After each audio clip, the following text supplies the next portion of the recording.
Canals Television's breaking news.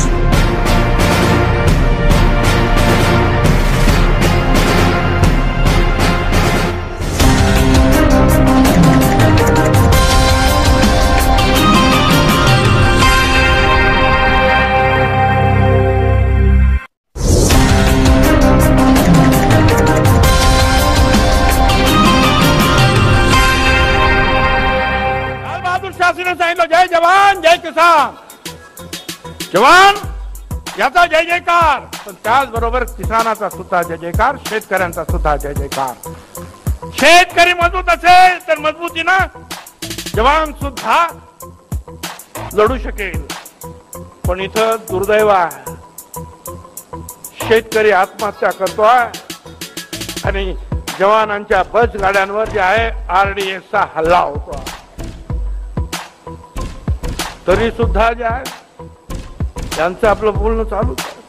जास्तीत जास्त जर अटॅक कोणाच्या राज्यात झाले असतील तर ते बीजेपीच्या राज्यामध्ये आतंकवादी हल्ले जास्तीत जास्त झाले. एका रात्री मोदी साहेब आले आणि सांगायचे, भाई और बहनों, आज रात के 12 बजे के बाद ये 500 रुपए की नोट और 1000 रुपए की नोट एक कागज मात्र टुकड़ा बनकर रह जाएगी. सगळे घाबरले. कागज मात्र तुकडा. उद्या दुधाला पैसे आहेत, शाळेची फी भरायची आहे, आजारी आहे त्या हॉस्पिटलमध्ये काय. क्योंकि आतंकवाद रोखला गेला नाही, काळा पैसा आला नाही. काळा पैसा सगळा गुजरातच्या ज्या पतसंस्थान बँकांमध्ये गेले, जिथे यांचे सगळे काही लोक जे आहेत संचालक बसलेले आहेत, काळा पैसा. हॉस्पिटलमध्ये तर अशी अडचण झाली, मला माहिती आहे मुंबईच्या मोठ्या मोठ्या हॉस्पिटलमध्ये. अरे पेशंटला बाहेर काढायचं, पेशंटचे औषध आणायचे आहेत, पेशंटला डिस्चार्ज घ्यायचा आहे आणि खिशात असलेले पैसे कागदाचे तुकडे झालेले आहेत. काही काही हॉस्पिटल सांगितलं आमचे पैसे अगोदर, नवीन पेशंटला यायचं असेल तर पैसे भरा. लोकांकडे पैसे नव्हते भरायला. म्हणजे आपण नोटबंदीसाठी जे 150 लोक जे आहेत लाईनीमध्ये मेले त्याच्याबद्दल आपण बोलतो आहोत, पण हॉस्पिटलमध्ये औषध पाना वाचून किंवा ऍडमिशन न मिळाल्यामुळे कित्येक लोकांचा मृत्यू झाला. कसला हा कारभार. आतंकवाद थांबला नाही, काळा बाजार थांबला नाही. हे सगळं जे आहे यांच्या कारकिर्दीत झालेलं आहे. आणि तरी सुद्धा हे बोलणं की आम्ही हे केलं, आम्ही ते केलं, आम्ही ते केलं. कायदा सुव्यवस्था अजिबात राहिला नाही.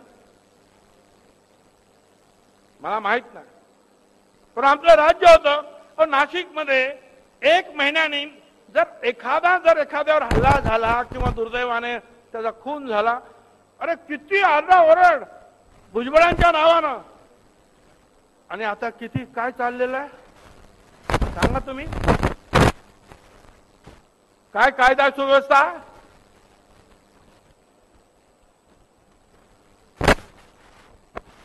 आमचे मुख्यमंत्री साहेब त्यांनी हे नाशिक दत्तक घेतलं. नाशिक दत्तक घेतलं, आम्हाला आनंद वाटला. बरं झालं बाबा नाशिक दत्तक घेतलं, आता काहीतरी सुधारणा होईल.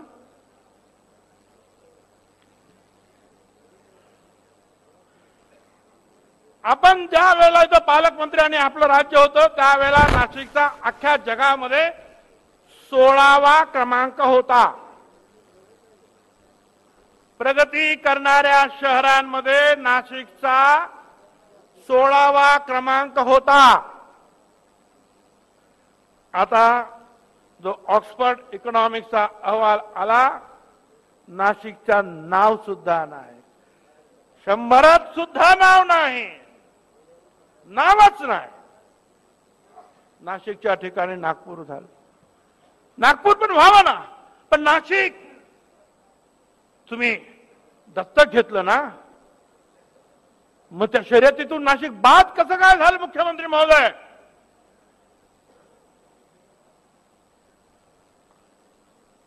स्मार्ट सिटीची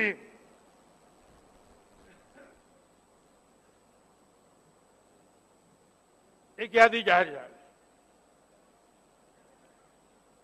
नाशिकचा नंबर किती? नागपूर अव्वल असू दे, पुणे पुढे, अमरावती पण आमच्या पुढे आणि नाशिक त्याच्या खाली. मुख्यमंत्री महोदय, आपण नाशिक दत्तक घेतलं ना, मग आमचा स्मार्ट सिटी मध्ये सुद्धा आमचा नंबर खाली कसा काय आला? मुख्यमंत्री महोदय, आम्ही केलेली कामं किंवा समीर भाऊच्या माध्यमातून केलेली कामं ती आपण का पूर्ण केली नाही किंवा ती का पुढे नेली नाही? नाशिक पुणे रेलमार्ग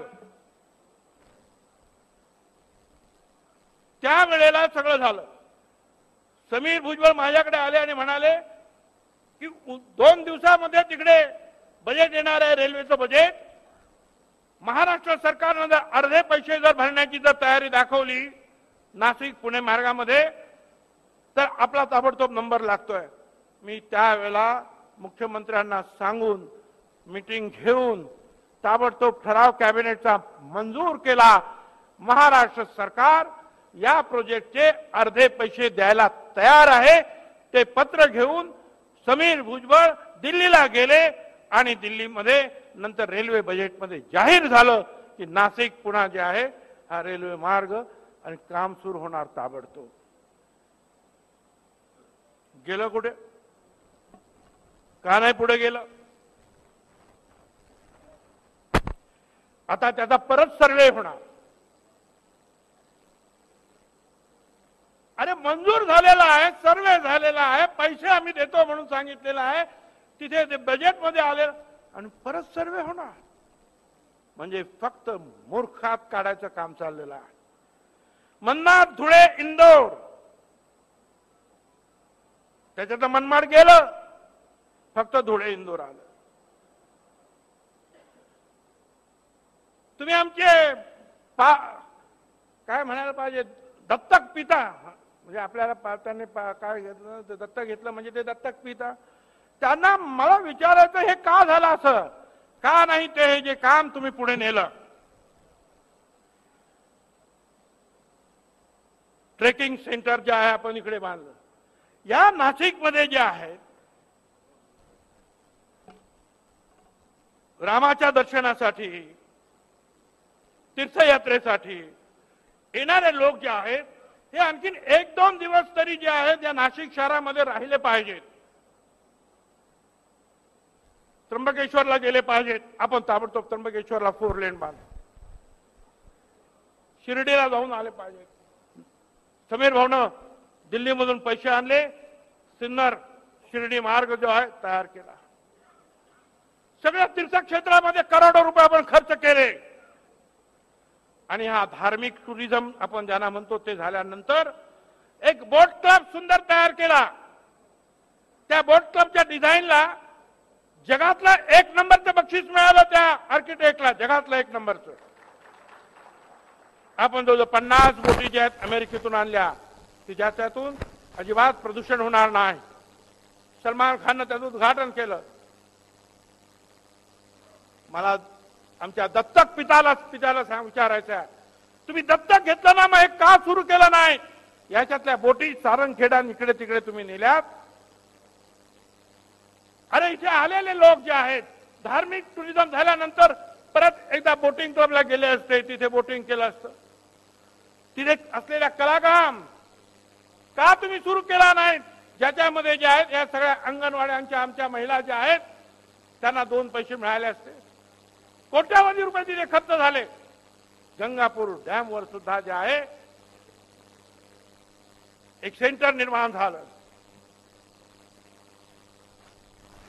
द्राक्षा पासून सगळं काही जे आहे म्हणजे तिथे राहण्याची सोय, तिथे असं एक वातावरण निर्माण झालं केलेलं आहे सुंदर. आज सुद्धा तुम्ही गेल्यानंतर पाहायला मिळेल. इमारती बांधून तयार आहेत, ब्लॉक्स तयार आहेत राहण्यासाठी. मुख्यमंत्री महोदय, आपण का ते सुरू केलं नाही? कुणी तुम्हाला अडवलं होतं? कृषी टर्मिनल मार्केट पिंपरी सैदा 100 एकर जागा मुख्यमंत्री मला तुम्हाला विचारायला का तुम्ही केलं नाही? एक सगळं आमचं मंजूर झालेलं काम, किंबहुना काही काही ठिकाणी इमारती ज्या 100% पैसे खर्च करून पूर्ण झालेल्या, काही ठिकाणी 80-90% खर्च केले, तुम्ही का केलं नाही? तुम्ही दत्तक पिते आहात ना आमचे. अंजनेरी ट्रेकिंग सेंटर, अंजनेरी गडावर तिथे जाते मुलं जे आहेत, तिथे कशा रीतीनं जे आहे ते डोंगर चढायचे, ट्रेकिंग जे आहे त्याचं अभ्यास करणारं सेंटर आपण तयार केलं, का तुम्ही सुरू केलं नाही? पक्षी निरीक्षण केंद्र तिथे आहे, सुरू केलं नाही. साहसी क्रीडा संकुल सुरू केलं नाही. कन्व्हेन्शन सेंटर साठी पैसे होते, सुरू केलं नाही. ग्रेप वाईन रिसॉर्ट सुरू केलं नाही. मगाशी समीर भाऊने सांगितलं, अरे 1 महिन्याच्या आतमध्ये दिल्लीचे अधिकारी, कलेक्टर, मंत्रालयाचे अधिकारी, त्यांच्याकडून आपण 150 एकर जागा शिलापूर जवळ इलेक्ट्रॉनिक टेस्टिंग लॅबला दिले. मुख्यमंत्री महोदय, 5 वर्षामध्ये आपण का ते सुरू केलं नाही? कारण कोट्यावधी लोकांना आपण नोकऱ्या देणार होता, त्यातले काही हजार मुलं जे आहेत तिथे नोकरीला लागले असते. आतापर्यंत मी जे सांगितलं त्या पर्यटनामध्ये हजारो लोक जे आहेत त्यांना उद्योगधंदा मिळाला असता. कारण 2 दिवस जर आलेला पर्यटक जर नाशिक शहरामध्ये राहिला तर तो 80 प्रकारच्या लोकांना. आपली बातमी आपल्या हातात. चॅनल शेअर करा, लाईक करा. Shabdganga news point channel subscribe करा.